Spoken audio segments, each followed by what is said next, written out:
Dari babak penyisihan grup B Piala AFF 2024 Indonesia versus Filipina, Indonesia sukses nyamain prestasi Malaysia di ajang Piala AFF kali ini.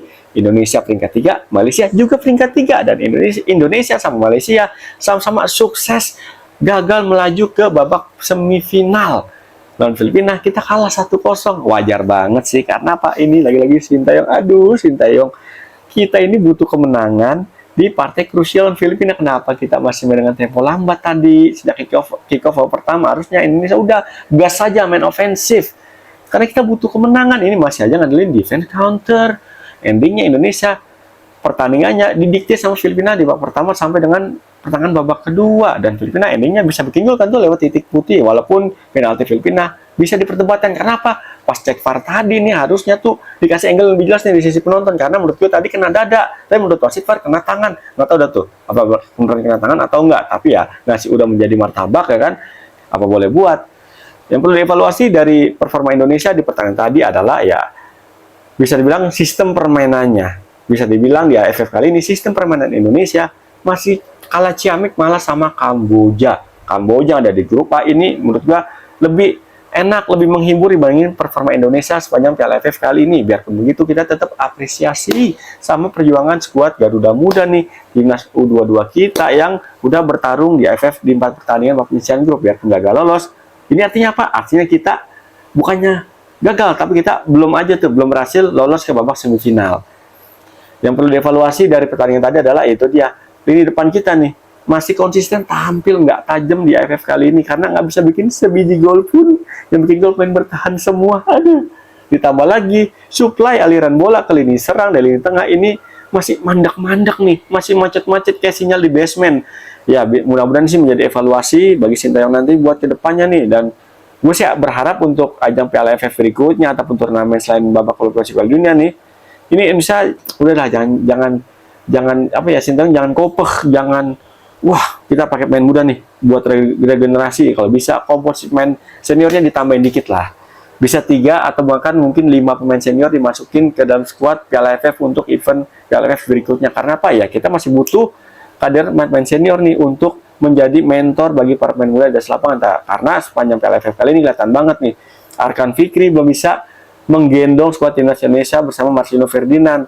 Marcelino Ferdinand pun tadi lawan Filipina penampilan cukup oke, punya berapa peluang, satunya kena tiang tuh, tapi sayang banget nggak bisa berbuah jadi gol ya. Tapi nggak apa-apa, yang penting udah berjuang semaksimal mungkin di pertandingan malam hari ini.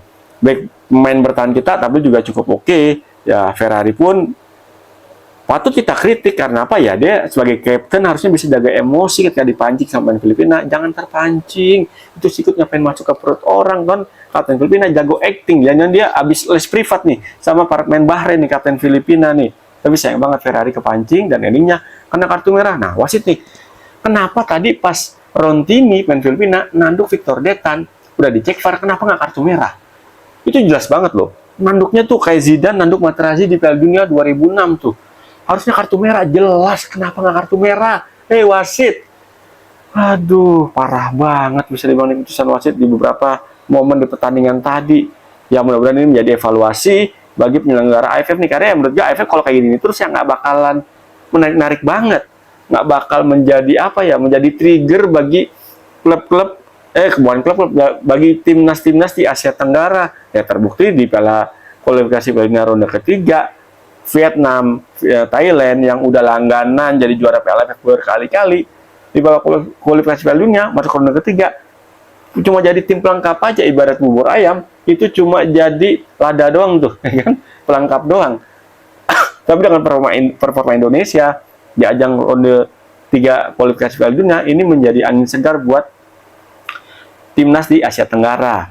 Ya karena kalau Indonesia, seandainya Indonesia tadi nurunin skuad kayak kualifikasi Piala Dunia ronde ketiga, ya juara udah Indonesia. Tapi ya karena udah diputusin antara tim pelatih sama federasi untuk pakai mayoritas skuad U22, ya apa boleh buat, kita nikmati aja hasilnya. Kecewa nggak sih gue? Ada kecewa, tapi ya nggak apa namanya, nggak ekspektasi banget nih kita lolos sampai ke final, apalagi semifinal.